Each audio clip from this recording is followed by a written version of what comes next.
আপনি যত বড় বেকারই হন না কেন, বেতন ছাড়া কাজ করা তো দূরের কথা, উল্টো অফিসকে টাকা দিয়ে বসার কথা কি কখনো কল্পনাও করেছেন? প্রায় অসম্ভব শোনায়, তাই না? কিন্তু চীনে এটাই এখন বাস্তবতা।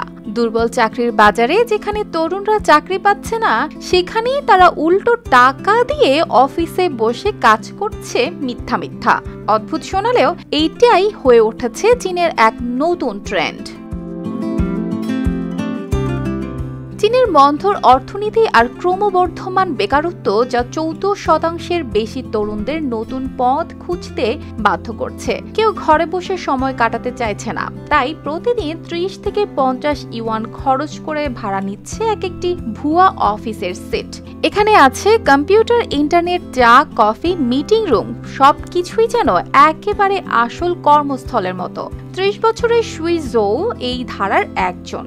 সব মশার বিরুদ্ধে সুরক্ষা দিতে এলো বসুন্ধরা এক্সট্রিম অ্যারোসল, মশার বিরুদ্ধে এক্সট্রিম সুরক্ষা। 2024 সালে তার খাবারের ব্যবসা ব্যর্থ হওয়ার পর তিনি ডংগুয়ান শহরের একটি প্রিটেন্ড টু ওয়ার্ক কোম্পানিতে যোগ দেন। প্রতিদিন 30 ইউয়ান দিয়ে তিনি 5 জন সহকর্মীর সঙ্গে কাটান দীর্ঘ সময়। কখনো চাকরির খোঁজ, কখনো স্টার্টআপ পরিকল্পনা, আবার অবসরে আড্ডা, গেমস, এমনকি রাতের খাবারও হয় একসাথেই। অনেকের বাবা মাও অফিসের ছবি দেখে তাদের বেকারত্ব নিয়ে উদ্বেগও কিছুটা ভুলে গেছেন।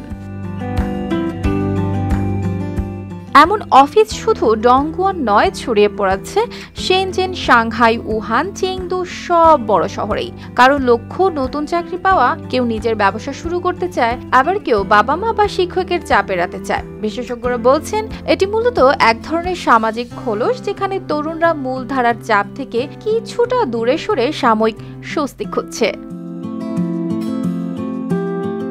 অর্পিতা জাহান, RTV।